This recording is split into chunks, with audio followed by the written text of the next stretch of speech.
Every booster pack you've ever opened follows one rule. Most of the cards are junk. Commons, a couple uncommons, bulk you toss in a box and forget about. You buy the pack for the chance at one good card buried under 5 bad ones. For 30 years, that's been the deal. This September, for one set, Pokemon is throwing that rule in the trash. Every single card in the set is foil. Not the rares, not the chase cards, every card. The commons too. The Pokemon you have never cared about, even the basic energy. For the first time in the entire history of this hobby, the whole planet opens this set at the exact same day as well. No more waiting months for the English version. Japan, North America, Europe, everyone together. This is the 30th celebration set, and before you write it off as another anniversary cash grab, stick with me, because there's one new thing in here that the community is generally torn on, and I'll show it to you at the end. But first I need to explain what we're actually looking at, because there's way more going on than a shiny gimmick. Okay, so let's get the facts straight, because there's been a lot of bad info floating around this one. The Pokemon trading card game turns 30 years old.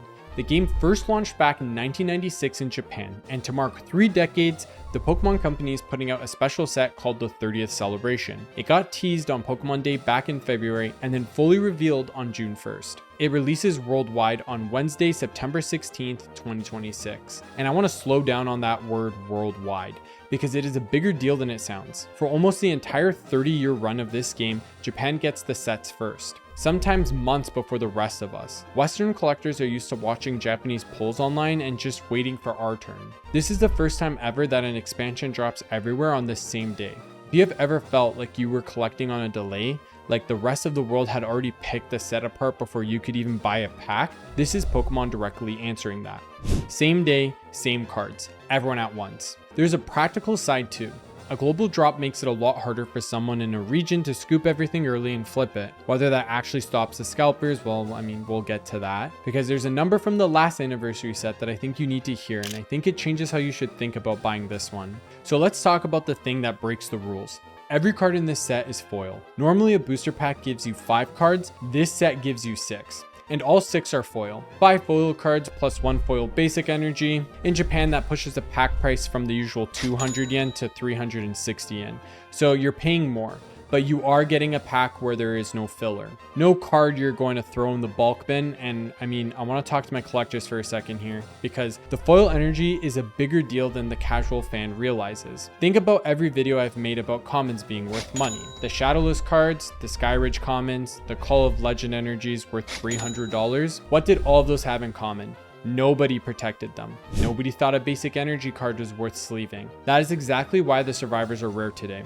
So it's kind of funny to me that Pokemon just printed a set where the energy cards are foil and feel special right out of the pack. For once, people are going to actually protect their energy, which long term probably means these will not be rare survivors that older energies became. But it also means that for the first time in a while, a basic energy card is being treated like it matters. And honestly, as someone who has spent way too long defending the lowly common, I am here for it. But an all foil set is not the headline feature. The headline is a brand new way of collecting that this set is built around, and it taps directly into the way I think you should be collecting anyway. Here's my favorite detail of the entire set. Every single pack comes with a Pikachu, guaranteed, but it's not the same Pikachu. There are 30 different Pikachu cards in the set, and each one is illustrated by a different artist. They even have their own special numbering so you know which of the 30 you've pulled. Now, if you've seen my video on different ways to collect, your brain should be lighting up right now, because this is an artist collection built directly into a single set. 30 artists, 30 takes on the most iconic mouse in the franchise, all in one place. I've talked before about collecting by artists as one of the most rewarding and most affordable ways to build something that actually feels personal. Uribi is one I have shown you before, and here's Pokemon handing you a 30 artist showcase in one product. For a collector who wants a focused, beautiful, self-contained gold, a full set of the 30 Pikachu is one of the most appealing chase goals I have seen built into a modern set. So here's something I want you to actually do. Pause the video right now and tell me in the comments, if you could only chase one of these collecting goals from this set, are you going to go for the 30 Pikachu, or are you going to go for the new rarity I'm about to show you? I generally want to see the split. I'm gonna wait, because that new rarity is where this set gets controversial, and I do mean controversial. Before the controversy, the part that made me genuinely emotional. Mixed into this set are 30 classic cards, reprints pulled from across the entire 30-year history of the game. Every one of them gets a little 30 Pikachu stamp in the corner and a special foil treatment. They are reprints, so they are not legal for tournament play. They're purely for collectors. And the lineup is a 30-year tour of this hobby. Now, I want to be precise here because this is the kind of thing that gets you corrected in the comments. So far, Pokemon has only officially shown off 2 of these classic cards, a base set Charizard and the Pikachu and Zekrom GX from Team Up. The other 28 have not been officially confirmed yet, but Japan's official 30th celebration site flashed a sequence of exactly 30 cards, and the community has pieced together what looks like a full list. So treat the rest as very likely not locked in. And if that list holds up, it gets deep. We're talking base set Pikachu, Crystal Lugia, Shining Celebi from Neo Destiny, Gengar Prime, Mew VMAX, cards from basically every era, all the way up to Magikarp Illustration Rare from Paldea Evolved. If you've been in this hobby a while, this lineup hits different. These are the cards that defined entire eras. The cards that were on the wall at the card shop, the ones you couldn't afford as a kid. And this is the format Pokemon used for the 25th anniversary set celebrations back in 2021. That set had a 25 card classic collection. This time it's 30 cards for 30 years, which is a nice touch, but it is also a clue about what's going to happen to the value of this set. And I will come back to that because the 2021 set taught us a very specific lesson that you need to remember before you buy anything. First though, the new rarity, the one the community cannot agree upon. This set introduces a brand new rarity called the Futuristic Rare, and it debuts on 2 cards everyone has been waiting on, Mewtwo EX and a Mew EX. These were illustrated by a Japanese artist named Yoshi Roten, and this is not your typical Pokemon card illustrator. This is a graphic artist and an art director out of Tokyo who has done work for major musicians, fashion brands, and huge gallery installations. Pokemon brought in an outside fine art name specifically for this. The official line is that each futuristic rare shows a Pokemon and artwork that shows a hope toward an unknown future. They have this glossy, almost liquid metal sheen to them.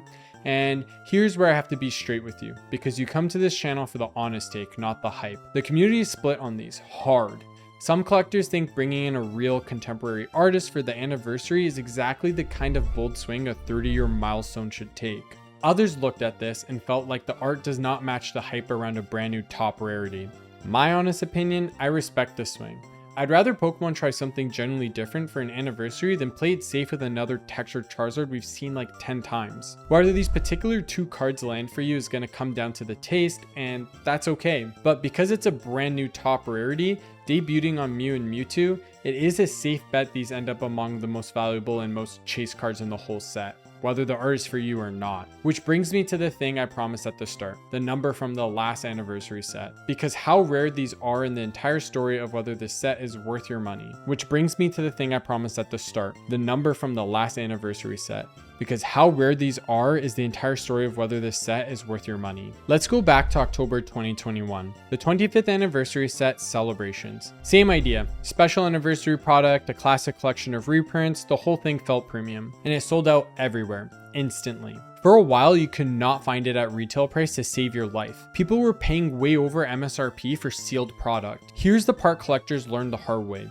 Independent pull rate data on that classic collection put the card somewhere between roughly 3.5% to 0.5% per pack, meaning some of those reprints were statistically rarer to pull than the Charizard everyone was chasing. That scarcity is real, and it's exactly why those specific cards held value while a lot of the set settled down once Pokemon printed more of it. So what is the lesson for the 30th celebration? 2 things.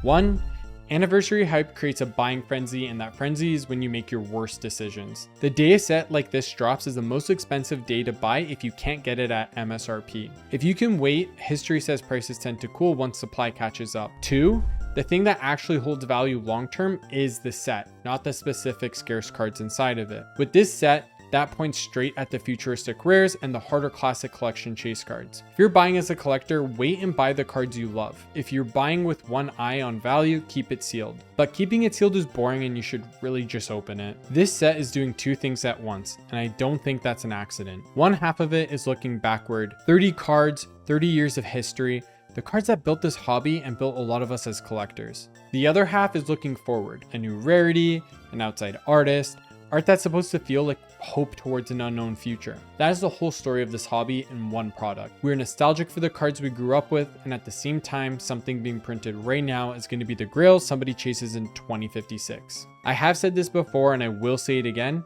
Nobody in 1999 knew the base set Charizard would become a cultural icon. Nobody knew a Pikachu handed to a few contestant winners would sell for millions. They found out later. So when I look at these futuristic rares that half the community is unsure about, do not actually know if they're the future or a footnote, and neither does anyone yelling online about them. That uncertainty is the whole reason this is fun. You're not just buying cardboard, you're placing a tiny bet on what 30 years from now decides to care about. So that is the 30th celebration set, an all foil set that breaks the oldest rule in the hobby. A worldwide same day drop, the first one ever by the way, 30 artist Pikachu, and a 30 classic reprint spanning the whole history of the game, and a brand new rarity that nobody can agree on yet. Remember at the start when I said every pack you have ever opened is mostly junk? For this one set, that's not true, or really any of them. There's no junk in this pack, and maybe that's the most fitting way for this game to celebrate 30 years. For one set, every card matters, which is exactly how I've been telling you to treat your collection this whole time. So tell me in the comments, which one are you chasing?